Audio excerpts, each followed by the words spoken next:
The chandeliers cast prismatic light across the ballroom of the Westwood Hotel, where Seattle's elite mingled in their designer finery. 28-year-old Malene Foster adjusted her simple black cocktail dress, the only formal attire she owned, and fought the urge to flee.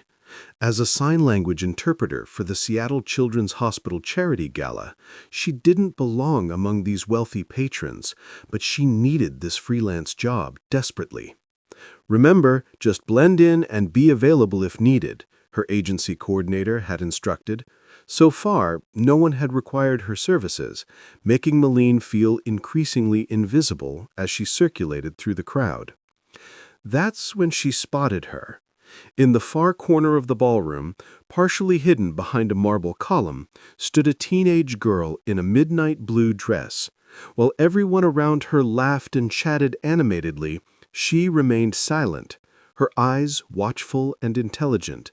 Despite her designer gown and the diamond studs in her ears, something in her posture, the slight tension in her shoulders, the careful way she observed lips moving, was immediately recognizable to Malene.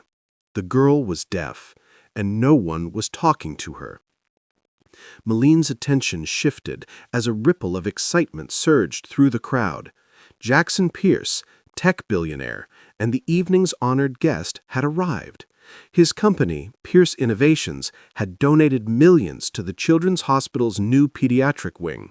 Cameras flashed as he entered, a tall man with salt and pepper hair and commanding presence. People gravitated toward him like moths to flame, eager to share his spotlight. "Mr. Pierce, over here!" called photographers and reporters, while wealthy donors jostled to shake his hand. Malene glanced back at the girl in blue, noticing how she watched her father, for who else could the famous Jackson Pierce be to her, with a mixture of pride and resignation. Not once did Pierce look in his daughter's direction, and not once did anyone approach her. Taking a deep breath, Malene crossed the room. As she neared, the girl's eyes widened slightly, in surprise at being directly approached.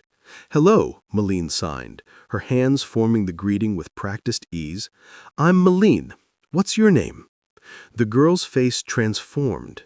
The careful mask of polite indifference fell away, replaced by a smile of such genuine delight that it made Malene's heart ache. How long had it been since someone had communicated with this girl in her own language? "I'm Olivia," she signed back, her movements quick and elegant. "You know ASL? Are you deaf too?" "No," Malene replied, her fingers dancing through the signs. "I'm an interpreter. I work at the Children's Hospital sometimes." "The one my father donated to," Olivia nodded, a flicker of something complicated passing across her face. "I'm supposed to stand here and look pretty for the photos later." The bitterness in her expression told Malene everything. Olivia was used to being a prop, not a participant. "Well, until then," Malene signed, "would you like some company that actually talks to you?" Olivia's laugh was silent but expressive. "God, yes. I've been watching people's lips all night until my eyes hurt. Do you know how many people here have asked me if I can read their lips, and then they exaggerate everything like I'm 5 years old?" Malene smiled, knowing exactly what she meant. "Or they shout because apparently being deaf also means you're stupid." "Exactly," Olivia signed, her movements becoming animated. "Or my personal favorite, when they find out I'm deaf, they immediately start talking to whoever's with me instead, as if I've suddenly become invisible." As they conversed, Malene noticed how Olivia's shoulders relaxed, how her eyes brightened. The girl was smart, wickedly funny, and starved for real conversation. "I'm in my senior year," Olivia explained when Malene asked about school. "I go to Westridge Academy. It's mainstream, but they have a deaf program." "Do you have many friends there?" Malene asked. Olivia's hands hesitated. "Not really.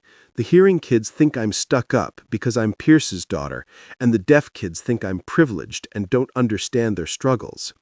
"That sounds lonely," Malene replied honestly. "It is what it is," Olivia signed, with a shrug that didn't quite hide her pain. "At least I have my art. I paint. Actually, I'm pretty good at it. I'd love to see your work sometime, Malene told her. Across the room, Jackson Pierce was working the crowd with practiced charm, seemingly unaware of his daughter's existence. Malene couldn't help but notice how Olivia's eyes occasionally drifted toward him, a mixture of longing and resentment in her gaze. "Your father seems very busy tonight," Malene commented carefully. Olivia's smile turned bitter. "He's always busy. Pierce Innovations doesn't run itself, you know." Her signing took on a mocking quality, clearly repeating words she'd seen many times. "He's built quite an empire since my mother died. I'm very proud of him." The rehearsed nature of the statement was heartbreaking. "When did your mother pass away?" Malene asked gently. "When I was 7. That's when everything changed." Her hand slowed. "Before that, our house was full of music, which is ironic, I know. My mother was a concert pianist. She made sure I experienced music in my own way, through vibrations, through the way her face looked when she played. After she died, the music stopped. Dad buried himself in work, and I became the problem to solve." "The problem?" "The deaf daughter. The specialists, the surgeries, the therapies. He wanted to fix me." Her signing became sharp, angular. "He never learned to sign. Not a single word. We have interpreters at home. Rotating faces I barely know. He talks to them, not me. In his own house, he talks to strangers about me while I'm sitting right there." Malene felt a surge of anger toward Jackson Pierce. How could someone so successful, so wealthy, fail so fundamentally at communicating with his own child? "I'm sorry," she signed simply. Olivia shrugged again. "Like I said, it is what it is." She glanced over Malene's shoulder and her expression changed. Speak of the devil. Malene turned to see Jackson Pierce approaching, accompanied by a photographer and what appeared to be his assistant, a sharp-looking woman in her 40s with a tablet in her hand. "Olivia," Pierce said, his lips easy to read as he spoke loudly and deliberately. "We need you for photos." He didn't look at Malene, didn't acknowledge her presence at all. The assistant smiled tightly and gestured for Olivia to come. Olivia's face smoothed into the same polite mask she'd worn earlier. Before following her father, she quickly signed to Malene, "See what I mean? He doesn't even wonder who you are or why you're talking to me." As Olivia walked away to stand beside her father for the photographers, Malene felt a strange sense of determination taking root. In her work at the hospital, she'd seen countless children isolated by their deafness, but never someone so completely alone while surrounded by so much privilege. The evening continued, and Malene watched as Olivia stood dutifully for photos, nodded at appropriate moments, and maintained her perfect, practiced smile. Not once did Pierce or anyone else attempt to include her in the conversation swirling around her. When the formal part of the evening concluded, Malene saw Olivia slip away from the crowd, heading toward a side door that appeared to lead to a garden terrace. Making a split-second decision, Malene followed. Outside, the Seattle night was cool and clear, the garden terrace illuminated by subtle landscape lighting. Olivia stood at the stone balustrade, looking out over the city lights below. "Escaping?" Malene signed as she approached. Olivia turned, and the relief on her face was palpable. "Just breathing. Sometimes I need to step away from all those moving lips." Before Malene could respond, the terrace door opened again. Jackson Pierce stepped out, his expression shifting from concern to confusion when he saw his daughter wasn't alone. "Olivia, it's time to go," he said, looking directly at his daughter, but making no effort to sign. Malene saw Olivia's face fall, saw the wall go up between father and daughter, and in that moment, she made a decision that would change all their lives. "Mr. Pierce," she said aloud, while simultaneously signing for Olivia's benefit, "my name is Malene Foster. I'm an interpreter, and I've been talking with your daughter." She's extraordinary. Pierce blinked, clearly taken aback by this direct approach from someone he likely viewed as service staff. Thank you. Do you work for the event? Yes, Meline replied, still signing her words. But right now, I'm just someone who thinks you should know what you're missing by not being able to communicate with Olivia directly. The billionaire's expression hardened, but Meline saw something else there too, a flicker of shame quickly masked. Olivia's eyes were wide, her hands frozen in midair. Jackson Pierce's jaw tightened. Miss Foster, Meline supplied, continuing to sign every word. Miss Foster, he repeated. I appreciate your concern, but my relationship with my daughter is a private matter. Meline felt her professional demeanor slipping. With all due respect, Mr. Pierce, communication shouldn't be private. It should be accessible. Olivia's hands moved rapidly. Meline, it's okay. You don't have to. No, it's not okay, Meline signed back, before addressing Pierce again. Your daughter was standing alone all evening while everyone celebrated your generosity. Do you see the irony in that? A flash of genuine hurt crossed Pierce's face before his business mask slipped back into place. You've overstepped, Miss Foster. Olivia, we're leaving. He turned and walked back toward the ballroom, clearly expecting his daughter to follow. Olivia hesitated, her eyes locked with Meline's. I'm sorry, Olivia signed quickly. He gets defensive about this. It's been this way since the accident. Accident? Meline asked, but Olivia was already moving away. Find me at Westridge Academy, Olivia signed, before disappearing through the door. Meline stood alone on the terrace, heart pounding.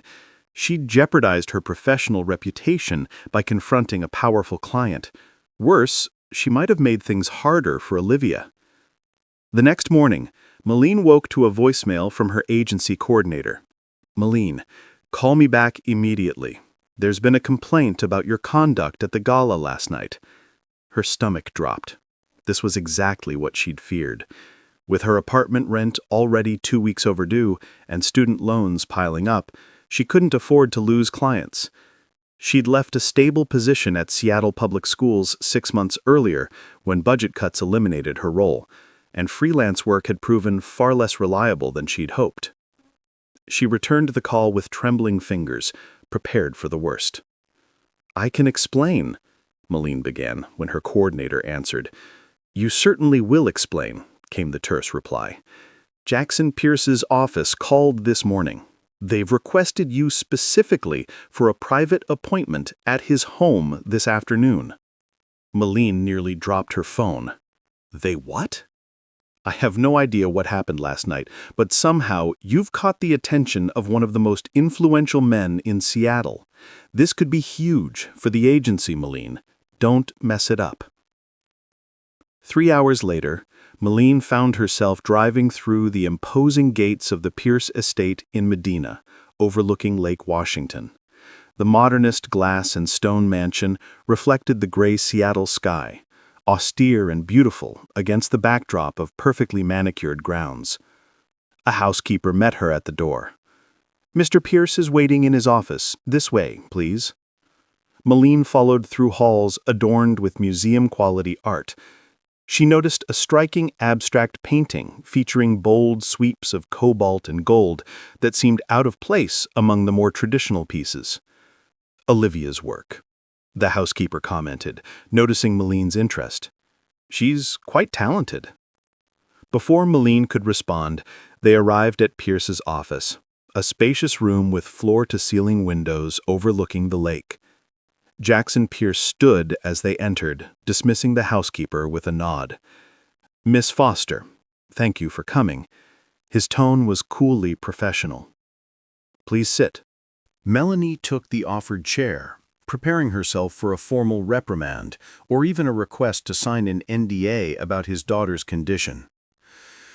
I owe you an apology, Pierce said, instead, surprising her completely. I beg your pardon? Your words last night, He paused, clearly uncomfortable. They were inappropriate in that setting, but not inaccurate. It's been brought to my attention that I've failed my daughter in significant ways. The vulnerability in his admission caught Melanie off guard. "Sir, I apologize for speaking so bluntly. It wasn't my place." "Perhaps it was exactly your place," Pierce replied, moving to sit behind his desk, a businessman organizing his thoughts. Olivia lost her hearing in the same car accident that took her mother. She was 7. The doctors said it was nerve damage, permanent, irreversible. I spent the first 2 years after the accident consulting specialists around the world, pursuing every treatment option, trying to fix her. Melanie said softly, remembering Olivia's words. Pierce winced. Yes, I couldn't accept that my daughter would never hear again. By the time I finally did accept it, a pattern had been established. Interpreters, specialists, tutors, people I paid to communicate with her so I wouldn't have to face my own inadequacy. He reached for a framed photograph on his desk, turning it so Melanie could see. A younger Pierce stood with a beautiful woman and a small, beaming child, Olivia, before the accident. Catherine, my wife, started teaching Olivia sign language when she was an infant. Baby signs, they called it. Catherine believed in communication in all its forms. She was a concert pianist, but she always said music was just one language among many. Olivia mentioned your mother was a pianist, Melanie said. Pierce looked up sharply. She talked about Catherine? Briefly, she said your house was once full of music. He set the photograph down carefully, as though it might shatter. It was. After the accident, I couldn't bear to hear it anymore. I sold Catherine's piano, stopped playing the records she loved. I thought I was protecting Olivia from painful reminders, but perhaps I was only protecting myself. Melanie watched as emotions played across his face. Grief, regret, a desire to make things right. Despite her initial anger toward him, she felt her perspective shifting. "Mr. Pierce, why exactly am I here today?" He straightened, businessman mode re-engaging. "I want to hire you, Miss Foster. Not through your agency, but directly. A personal contract to interpret for Olivia." "No," he said firmly, "to teach me to sign. I should have learned years ago. I want to communicate with my daughter directly, without intermediaries." Melanie sat back, genuinely surprised. "That's commendable, Mr. Pierce, but learning ASL takes time and consistent practice. It's not something you can accomplish in a few sessions." "I'm aware. I'm prepared to commit to regular lessons over the next year at minimum. Twice weekly, more if my schedule allows." He named a figure for her compensation that Melanie's eyes widened. "Would that arrangement interest you?" It would solve her financial problems overnight, but money wasn't her primary concern. "Before I answer, may I ask why now? What changed?" Pierce's expression softened, almost imperceptibly. "Last night, I watched my daughter's face when you spoke to her in sign. I realized I haven't seen her look that alive in years. Then this morning, she left this on my desk." He handed Melanie a folded piece of paper. Inside was a handwritten note. "Dad, I know you're angry about what happened with the interpreter last night, but for 10 minutes, someone saw me, not Pierce's deaf daughter. If you really want to honor Mom's memory with your hospital donations, remember what she always said. True healing begins with being heard. I haven't been heard in a long time. Olivia." Melanie carefully refolded the note, her throat tight with emotion. "I've spent years throwing money at my daughter's deafness," Pierce said quietly. "Building deaf education wings, funding research, donating to organizations, all while failing to make the one investment that truly mattered." "It's not too late," Malene said. "Olivia is still young. She leaves for college next year. Harvard has already accepted her early decision. Pride flickered across his face. I have a limited window to repair what I've broken. Malene considered her response carefully. Mr. Pierce, I'd be happy to teach you ASL, but I need to be clear about something. This won't be a quick fix. Learning to sign is one thing. Rebuilding your relationship with Olivia is another. I understand. He rose from his desk. I'm prepared to do whatever it takes. Now, there's someone else who would like to speak with you. As if on cue, the office door opened and Olivia entered. Seeing Malene, she broke into a genuine smile. You came, she signed. Your father invited me, Malene replied in sign. Olivia's eyes darted between Malene and her father, confusion evident. Why? Pierce cleared his throat awkwardly. I'll let Miss Foster explain. I have a conference call in 5 minutes. He paused at the door, looking back at his daughter. Olivia, we'll talk later. After he left, Olivia's hands moved rapidly. What's happening? Am I in trouble for what happened last night? Neither of us is in trouble, Malene assured her. Your father has hired me to teach him ASL. Olivia's hands froze mid-sign, her expression one of complete disbelief. My father? Learning to sign? You're joking. I'm not. He seems very determined. Olivia sank into the chair her father had vacated, her face a complex mixture of hope and skepticism. He won't stick with it. He never does with anything involving my deafness. Maybe this time will be different, Malene suggested gently. Why would it be? Her signs were sharp, revealing years of disappointment. Because this time he's not trying to fix you. He's trying to fix himself. 3 weeks later, Malene sat across from Jackson Pierce in his home study, watching him struggle through fingerspelling. MEETING8NATHREE.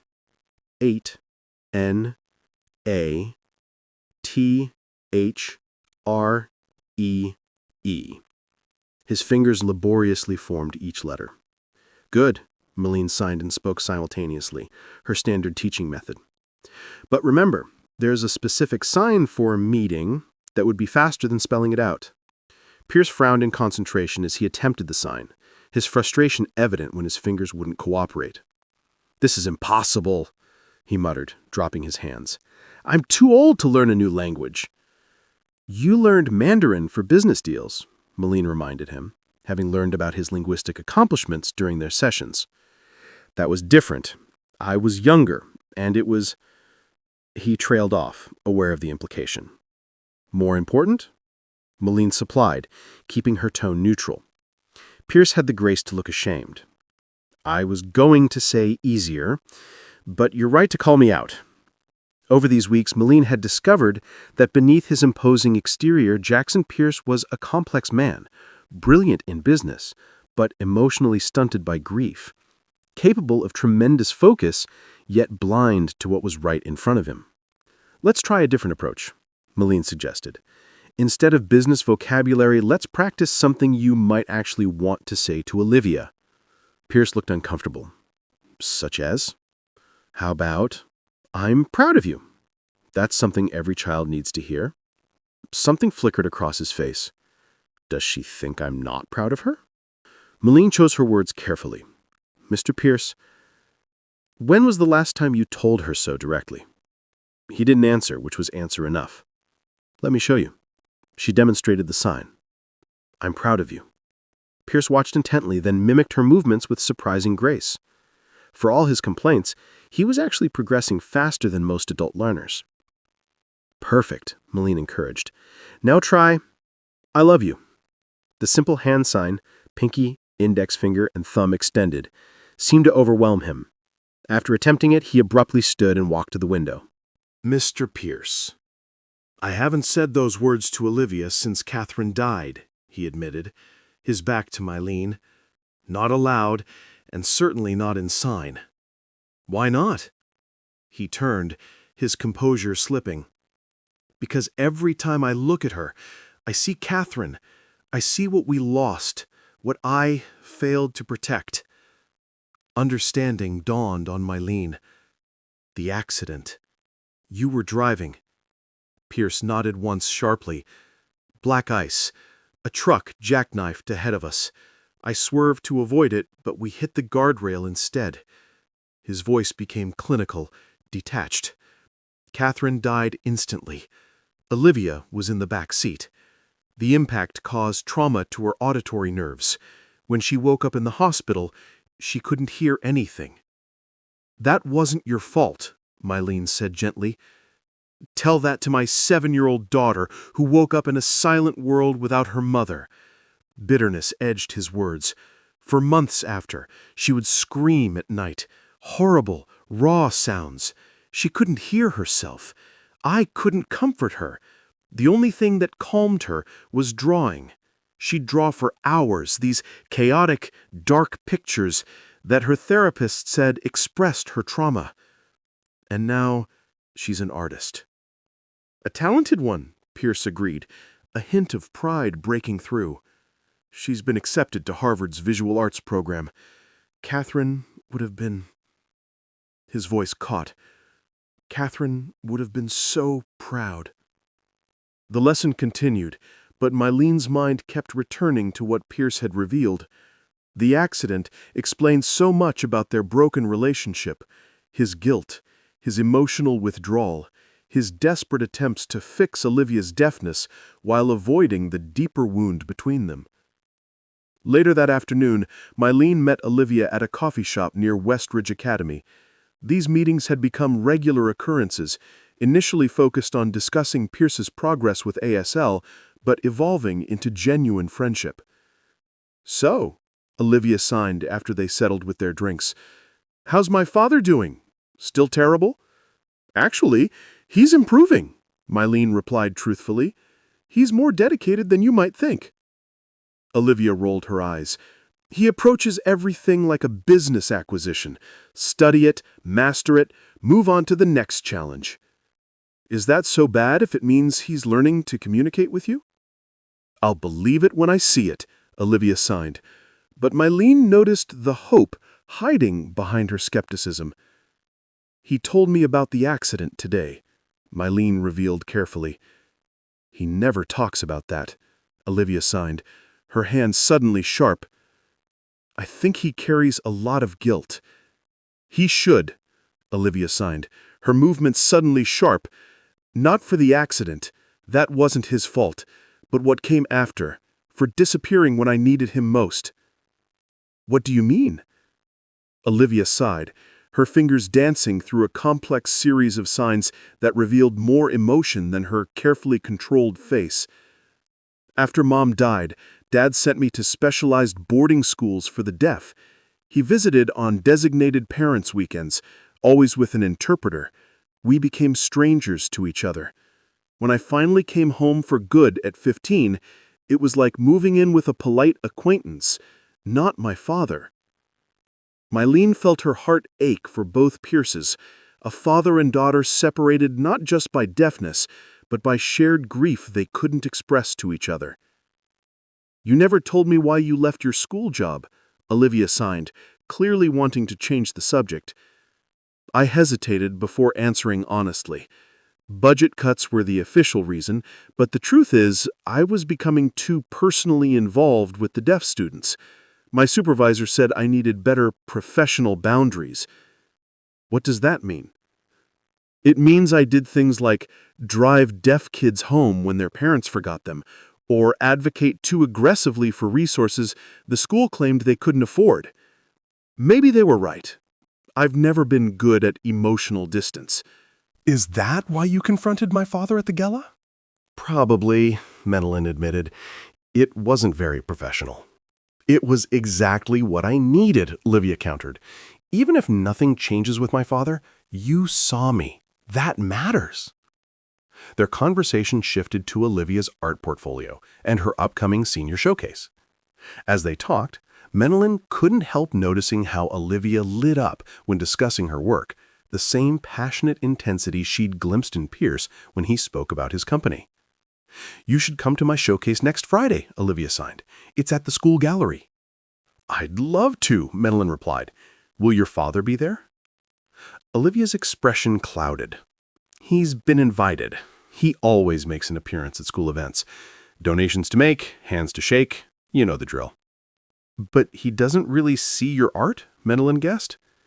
He sees it as a hobby, not a calling. He thinks Harvard's business school would be more practical than the visual arts program. Have you told him how important art is to you?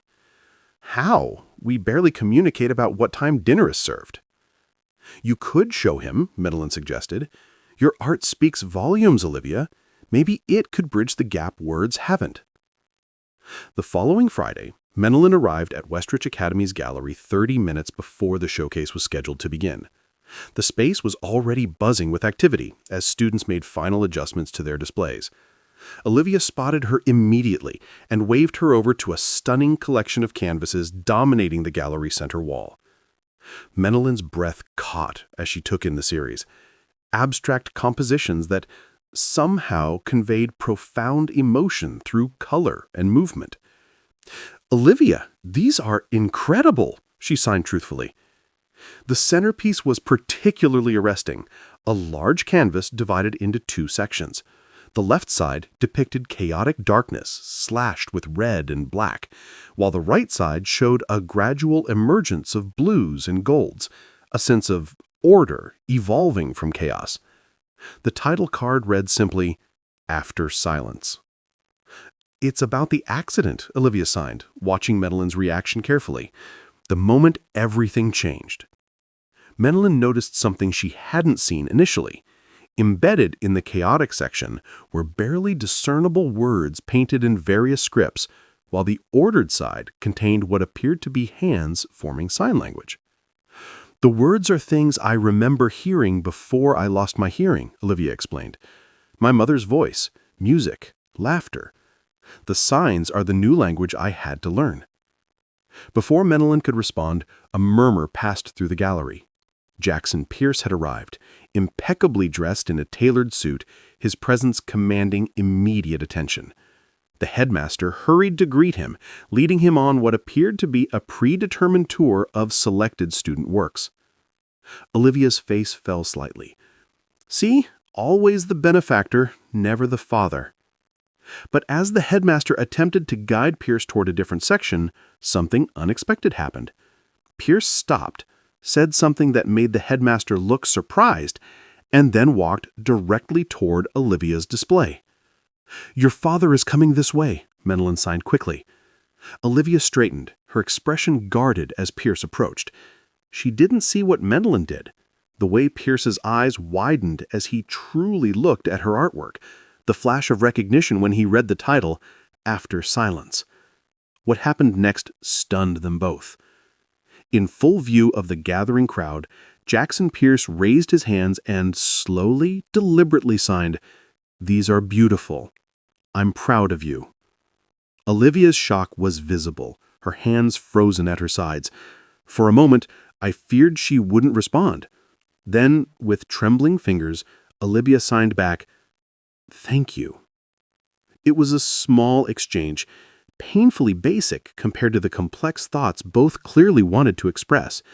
But in that moment, as father and daughter looked at each other with unguarded emotion, for perhaps the first time in a decade, Mendelin understood that something fundamental had shifted.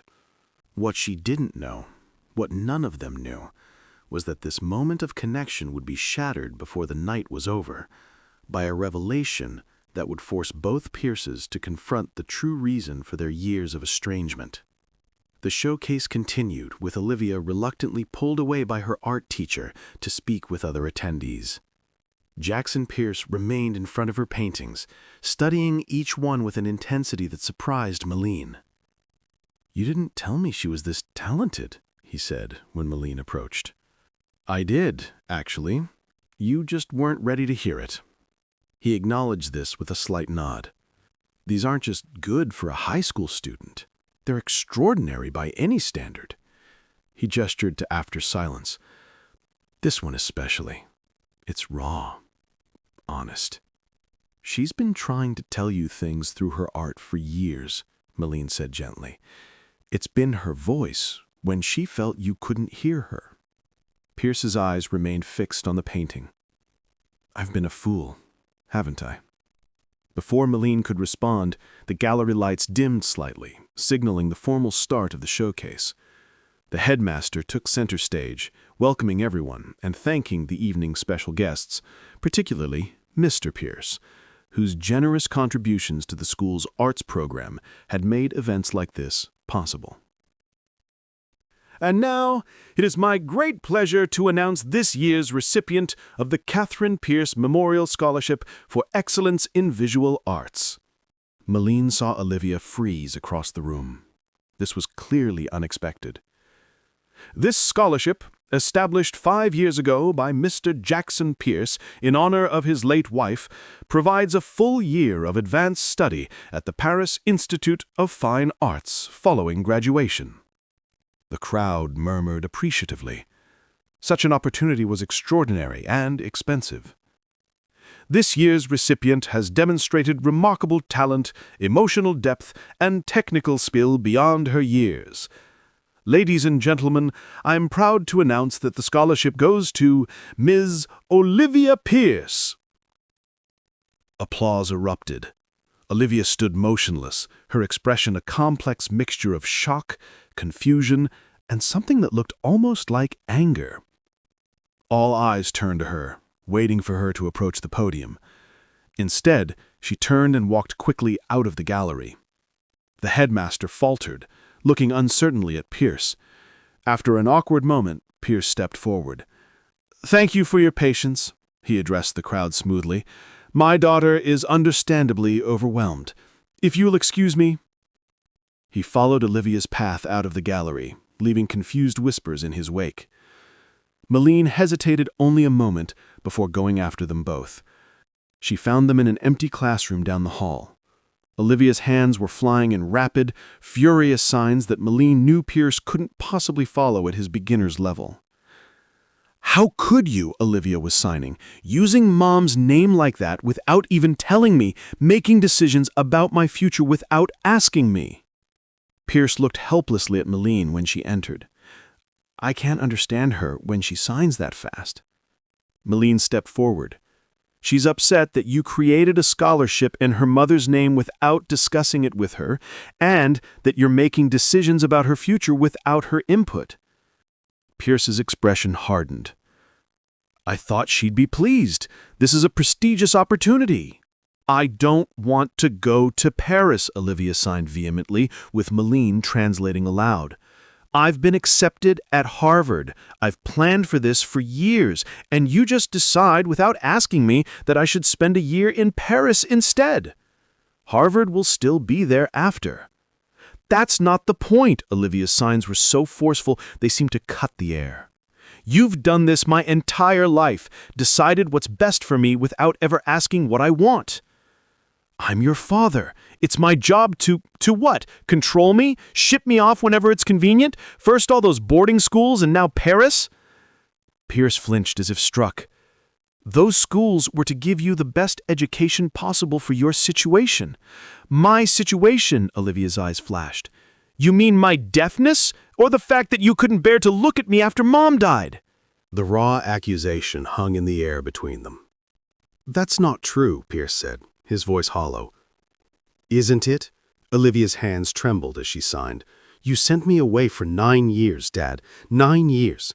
You visited on parents' weekends with your interpreters and your forced smiles, and then you disappear again. Do you know what that felt like? To be 7 years old, suddenly deaf, my mother dead, and then abandoned by my father too?" Meline translated faithfully, her heart aching for them both. "I was trying to protect you," Pierce said, his composure cracking. "I thought those specialized schools would give you what I couldn't."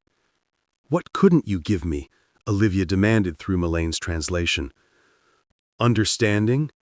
Pierce's control finally broke. "I couldn't understand what you were going through, Olivia. I couldn't help you. Every time you'd try to tell me something and I couldn't understand. Every time you'd cry and I couldn't comfort you. It was like losing you all over again." His words hung in the silence, raw with a decade of suppressed emotion. "So, instead of learning how to talk to me," Olivia signed more slowly now, "you sent me away and threw money at the problem?" Pierce didn't respond immediately. When he did, his voice was quiet. I know how it looks, but, Olivia, I didn't send you away because I didn't want you. I sent you away because I was terrified of failing you worse by keeping you with me. Worse than abandonment? I was broken after your mother died, drowning in guilt, barely functioning. I convinced myself you'd be better off with professionals who understood deafness, who could give you a community I couldn't. I needed my father, Olivia signed, now tears streaming down her face. Not community, not specialists, just you. Pierce moved toward her, then stopped, uncertainty in every line of his body. I didn't know how to be what you needed. You didn't try, Olivia signed, but her anger was ebbing, replaced by old grief. You're right, Pierce admitted. I took the coward's way out. And then, when you were finally home, we were strangers to each other.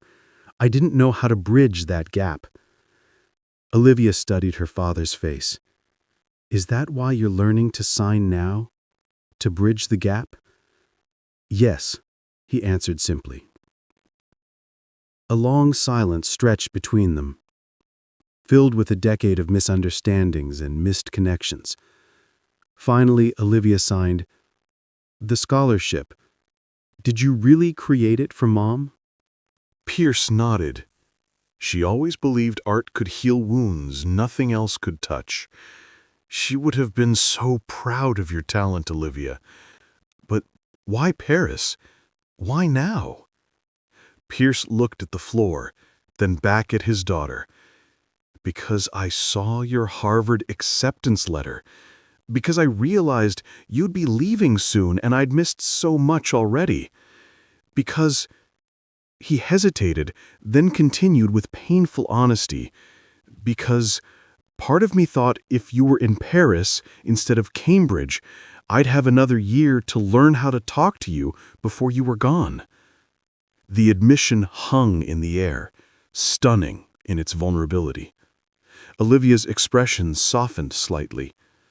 Dad, I wasn't planning to disappear from your life after high school. Weren't you? He asked quietly. I wouldn't have blamed you. Melaine watched as understanding passed between father and daughter, perhaps the first real understanding they'd shared in years. I don't want to go to Paris, Olivia signed again, but gently now. Harvard has been my dream. Pierce nodded slowly. Then Harvard it is. The scholarship can go to another student. But Olivia continued, maybe we could go to Paris together sometime. Mom always wanted to take me there. Pierce's eyes widened in surprise, then filled with emotion he couldn't quite contain. I'd like that very much. Hesitantly, he raised his hands and signed, slowly but correctly, I'm sorry I failed you. I love you, Olivia. Tears spilled down Olivia's cheeks as she watched her father's hands form the words she'd waited so long to see. She stepped forward and wrapped her arms around him in a fierce embrace. Pierce held her tightly, his own eyes closed against tears. Over Olivia's shoulder, he mouthed, "Thank you," to Melaine. Melaine slipped quietly from the room, giving father and daughter the privacy they deserved.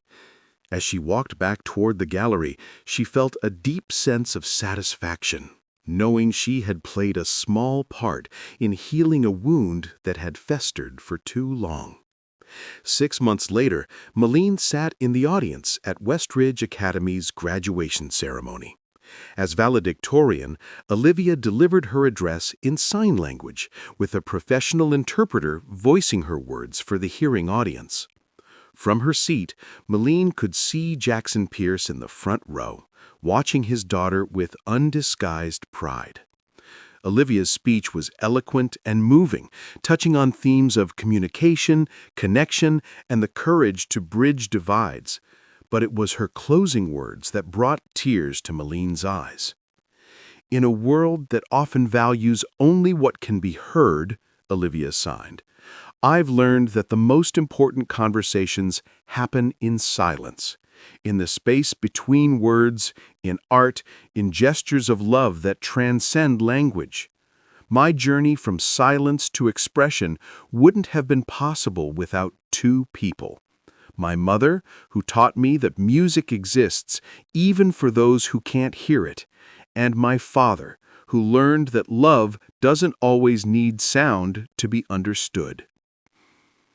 After the ceremony, amid the crowd of celebrating families, Malene found herself face to face with both Pierces. "We have something to show you," Olivia signed excitedly. She nodded to her father, who pulled out his phone and opened a photo gallery. The images showed a spacious studio filled with natural light, art supplies, and several easels. "We've converted the East Wing sunroom into Olivia's studio," Pierce explained. "She'll use it when she's home from Harvard." "It's beautiful," Malene said sincerely. "And that's not all," Olivia signed. "Tell her, Dad." Pierce smiled, a genuine smile that transformed his usually serious face. "I've established a foundation in Catherine's name, the Pierce Foundation for Deaf Education and the Arts. We'll be funding art therapy programs, sign language education, and scholarships for deaf students. And," Olivia added proudly, "all foundation staff will be required to learn ASL, no exceptions." "That's wonderful," Malene said. "Both of you must be very proud." "We are," Pierce replied, his hands forming the sign simultaneously with his words, still basic but much more fluid than before. "And we'd like you to be part of it, Malene, as our program director, if you're interested." Malene stared at them in shock. "Program director? Me?" "Who better?" Olivia signed. "You're the one who taught us that communication isn't just about words, it's about actually seeing each other." Malene looked between them, the brilliant, resilient young artist and the powerful businessman who had finally learned the most important language of all, and knew her answer immediately. "I'd be honored." She signed and spoke the words that would begin the next chapter for all of them.